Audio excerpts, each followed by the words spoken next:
Action stunt director ಕೆಲಸ ಮಾಡ್ತಾ ಇದ್ದೀನಿ. ಸೊ 2 ಇಯರ್ಸ್ ಆಗಿದೆ ನಾನು ಸ್ಟಂಟ್ ಡೈರೆಕ್ಟರ್ ಕೆಲಸ ಮಾಡೋದಕ್ಕೆ ಸ್ಟಾರ್ಟ್ ಮಾಡಿ. ಸುಮಾರು ಸಿನಿಮಾಗಳು ಮಾಡ್ತಾ ಹೋಗ್ತಾ ಇದ್ದೀನಿ. ಸೊ ರೀಸೆಂಟಾಗಿ ಡ್ಯಾಡ್ ಅಂತ ಸಿನಿಮಾ ಶಿವಣ್ಣ ಅವ್ರದ್ದು ಶಿವಣ್ಣ ಅವ್ರ ಸಿನಿಮಾ ಮಾಡಿದ್ದೀನಿ. ಅವ್ರದ್ದೇ ಪ್ರೊಡಕ್ಷನ್ ಆದ ಪಬ್ಬರ್ ಅಂತ ಸಿನಿಮಾ, ಅದರಲ್ಲೂ ಕೂಡ ಮೇಜರ್ ಸಿನಿಮಾ ಮಾಡಿದ್ದೀನಿ. ಈಗ next month 18th Arjun Kapikad ಅವ್ರದ್ದು ಟಾಸ್ ಅಂತ ಸಿನಿಮಾ ರಿಲೀಸ್ ಆಗ್ತಿದೆ. ಅದರಲ್ಲೂ ಕೂಡ ಮೇಜರ್ 3 ಸೀಕ್ವೆನ್ಸ್ ನಾನೇ ಮಾಡಿಕೊಟ್ಟಿದ್ದೀನಿ. ಸೊ ಹೀಗೆ ನಡೀತಾ ಇದೆ. ತುಂಬ ಹಲವಾರು ಹೊಸಬ್ರು ಸಿನಿಮಾಗಳು ಕೂಡ ಮಾಡ್ತಾ ಹೋಗ್ತಾ ಇದ್ದೀನಿ.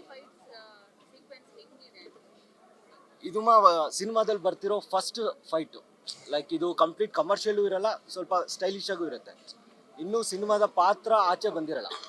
ಸೊ ಇನ್ನೂ ಅದು ಹಳೆ ದೇವಿ ಕ್ಯಾರೆಕ್ಟರ್ ಏನಿರುತ್ತೆ, ಒರಿಜಿನಲ್ ಕ್ಯಾರೆಕ್ಟ್ರು, ಅದ್ರ ಮೇಲೆ ಕ್ಯಾರಿ ಆಗುವಂಥ ಫೈಟ್ ಇದು. ರಿವೀಲ್ ಆಗಿರಲ್ಲ ಇನ್ನು. ಸೊ ಫಸ್ಟು ಕಮರ್ಷಿಯಲ್ ಫೈಟ್ ಅಂತ ಹೇಳ್ಬೋದು. ಸ್ಟೈಲಿಶ್ ಆಗಿರುತ್ತೆ ಇದು. ಕಂಪ್ಲೀಟ್ ಕಮರ್ಷಿಯಲ್ ಅಂತಲೂ ಹೇಳೋಕ್ಕಲ್ಲ. ಆಮೇಲೆ ಅಂದರೆ ಯಾವ ಥರ ಬ್ಲಡ್ ಶೆಡೆಡ್ ಥರನೂ ಇರೋದಿಲ್ಲ ಈ ಫೈಟು. ಸೊ ಸ್ವಲ್ಪ ಸ್ಟೈಲಿಶ್ ಆಗಿರುತ್ತೆ. ನೆಕ್ಸ್ಟ್ ಬರೋದೆಲ್ಲ ಸ್ವಲ್ಪ ಸ್ವಲ್ಪ ಬ್ಲಡ್ ಎಲ್ಲ ಇರುತ್ತೆ, ಮಾಸ್ ಎಲಿಮೆಂಟ್ಸ್ ಜಾಸ್ತಿ ಇರುತ್ತೆ ಆ ಥರ. ಅವ್ರ ಫ್ಲೆಕ್ಸಿಬಿಲಿಟಿ ನನಗೆ ಗೊತ್ತಿದೆ. ಏನಕ್ಕೆ ಅಂದರೆ ಒಂದು 6-7 ಮಂತ್ಸಿಂದ ಅವ್ರ ಜೊತೆ ಟ್ರಾವೆಲ್ ಮಾಡ್ತಾ ಇದ್ದೀನಿ. ಸೊ ಈ ಸಿನಿಮಾ ಪ್ರೀ ಪ್ರೊಡಕ್ಷನಿಂದನೂ ಕೂಡ ನಾನು ಅವ್ರ ಜೊತೆ ಇರೋದ್ರಿಂದ ಅವ್ರ ಕೈಲಿ ಏನು ಮಾಡಿಸ್ಬೋದು. ನಾವೀಗ ಟ್ರೈನ್ ಕೊಟ್ಟಿದ್ದೀವಿ, ಒಂದು 3 ಮಂತ್ಸ್ ಟ್ರೈನಿಂಗ್ ಕೂಡ ಮಾಡಿದ್ದಾರೆ. ಆ ಟ್ರೈನಿಂಗಲ್ಲಿ ಏನು ಮಾಡ್ತಾರೆ, ಏನು ಮಾಡೋದಿಲ್ಲ, ಇವ್ರ ಕೈಲಿ ಏನು ತೆಗೆದ್ರೆ ಬ್ಯೂಟಿಫುಲ್ ಆಗಿ ತೆಗಿಬೋದು. ಇವಾಗ ನಮ್ಮ ಈ ಸಿನಿಮಾದಲ್ಲಿ 5 ಫೈಟ್ ಇದೆ 5 ಫೈಟು ಡಿಫ್ರೆಂಟ್ ಶೇಡ್ಸಲ್ಲಿ ಬರುತ್ತೆ. ಫಸ್ಟ್ ಆಫ್ ಆಲ್ ಒಂದು ಬರುತ್ತೆ, ಇಂಟರ್ವಲ್ ಬ್ಲಾಕ್ ಒಂದಿರುತ್ತೆ, ಕ್ಲೈಮ್ಯಾಕ್ಸ್ ಒಂದಿರುತ್ತೆ. ಸೊ ಆ ಡಿಫ್ರೆಂಟ್ ಶೇಡ್ಸ್ ಮೇಲೆ ನಾವು ಕಂಪೋಸಿಷನ್ ಮಾಡಿಕೊಂಡು ಕೊರಿಯೋಗ್ರಾಫ್ ಮಾಡ್ಕೊಂಡು ಹೋಗ್ತಾ ಇದ್ದೀವಿ. ಇವತ್ತು ದೇವಿಯ ಫಸ್ಟ್ ಡೇ ಶೂಟ್ ಇದು. ದಯಾ ಅನ್ನುವಂಥ ಕ್ಯಾರೆಕ್ಟರ್ ಮಾಡ್ತಾ ಇದ್ದೀನಿ. ನಾನಿಲ್ಲಿ ಹೀರೋಯಿನ್ ಯಾರಿದ್ದಾರೆ ಅವ್ರ ಅಣ್ಣನ ಕ್ಯಾರೆಕ್ಟರ್ ಮಾಡ್ತಾ ಇದ್ದೀನಿ. ನಾನು ಕೂಡ ಕೆಟ್ಟವನೇ. ಯಾವುದೋ ಒಂದು ಟೈಮ್ಗೆ ಹೋದಾಗ ನನಗೆ ರಿಯಲೈಸೇಷನ್ ಆಗಿಬಿಟ್ಟು ನಾನು ಒಳ್ಳೆಯವನಾಗ್ತೀನಿ. ಆ ಥರದೊಂದು ಕ್ಯಾರೆಕ್ಟರ್ ತುಂಬ ಚೆನ್ನಾಗಿದೆ. ಎಲ್ಲ ಮೂವಿಯಲ್ಲಿ ಕೆಟ್ಟವನಾಗಿರ್ತೀನಿ, ಇದರಲ್ಲಿ ಸ್ವಲ್ಪ ಒಳ್ಳೆಯವನಾಗೋಕ್ಕೆ ಸ್ವಲ್ಪ ಚಾನ್ಸ್ ಇದೆ. ಇವತ್ತು ಹೀರೋಗೆ ಓದಿದ್ದೀನಿ ಅಷ್ಟೇ, ನಾಳೆ ನಂಗೆ ಹೊಡಿತಾರೆ ಅವರು. ಸೊ ಹಂಗಿದೆ. ಸೊ ಚೆನ್ನಾಗಿದೆ, ನೋಡೋಣ ಏನಾಗುತ್ತೆ ಅಂತ ಹೇಳ್ಬಿಟ್ಟು. Thank you. ಯಾವುದು ಎಲ್ಲ ನೀವು ಹೋಗ್ಬಿಟ್ಟಿದೆ ಮೇಡಮ್, ಎರಡು ನೀನು ಹೋಗ್ಬಿಟ್ಟಿದೆ. ಇವನಿಗೆ ಒಂದು ಕೈನೇ ಇಲ್ಲ, ಕೈಯಲ್ಲಿ ಬರುತ್ತೆ ಹೇಳಿದ್ರೆ ಹಿಂಗೆ ಬಂದ್ಬಿಡುತ್ತೆ ಒಂದು, ಹಂಗೆ ಇದೆ. ಸೊ ಅದೆಲ್ಲ ವಿಲನ್ಸ್ಗೆ ಎಲ್ಲ ಗೊತ್ತಿರತ್ತಂದ್ರೆ ಅದು ಇದ್ದಿದೆ. ಸುಮಾರು 10 ವರ್ಷ ಆಯ್ತಲ್ವಾ.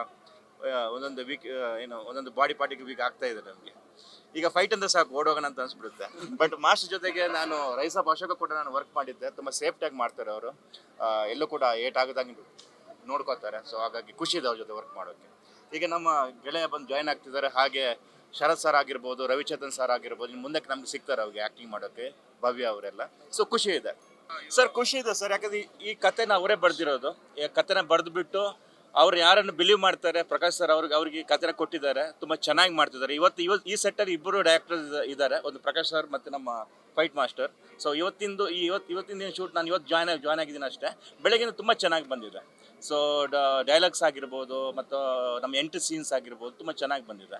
ಹೀರೋ ಕೂಡ ತುಂಬ ಚೆನ್ನಾಗಿ ಪರ್ಫಾರ್ಮ್ ಮಾಡ್ತಿದ್ದಾರೆ. ಡ್ಯಾನ್ಸ್ ಸ್ಟೆಪ್ ಎಲ್ಲ ತುಂಬ ಚೆನ್ನಾಗಿ ಹಾಕಿದ್ದಾರೆ ಅವರು ಮತ್ತು ಹುಲಿ ಕಾರ್ತಿಕ್ ಎಲ್ಲ. ಸೊ ಚೆನ್ನಾಗಿದೆ ಸರ್, ಚೆನ್ನಾಗಿ ಮಾಡ್ತಿದ್ದಾರೆ ಸರ್. ನಾವು ಎಷ್ಟೇ ಫಸ್ಟ್ ಹೊಡೆದ್ರು ಮತ್ತೆ ಕೊನೆಗೆ ನಾವೇ ತಿನ್ನೋದಲ್ವಾ, ಅದು ಗೊತ್ತಿದ್ದಿದ್ದೆ. ಬಟ್ ಹೊಡ್ಸ್ಕೊಳ್ಳೋದು ತುಂಬ ಕಷ್ಟ. ಯಾಕಂದರೆ ಮನೆಯೆಲ್ಲ ನೋಡಿದಾಗ, ನಮ್ಮ ತಾಯಿಯೆಲ್ಲ ನೋಡಿದಾಗ ಬೇಜಾರು ಮಾಡ್ಕೊತಾರೆ. ಎಷ್ಟು ರಕ್ತ ಬರ್ತಿದ್ರೆ ಮುಖದಲ್ಲಿ, ಹಂಗಾಯ್ತು ಹಿಂಗಾಯ್ತು ಅಂತ ಹೇಳ್ಬಿಟ್ಟು ನಾವು ಹೇಳ್ತಿದ್ವಿ, ಕ್ಯಾರೆಕ್ಟರ್ ಸಹ ತಲೆ ಕೆಡಿಸ್ಕೋಬೇಡಿ ಅಂತ ಹೇಳ್ಬಿಟ್ಟು. ಬಟ್ ಕಷ್ಟನೇ, ಬಟ್ ಚೆನ್ನಾಗಿದೆ, ಎಂಜಾಯ್ ಮಾಡ್ತಿದ್ವಿ ನಾವು.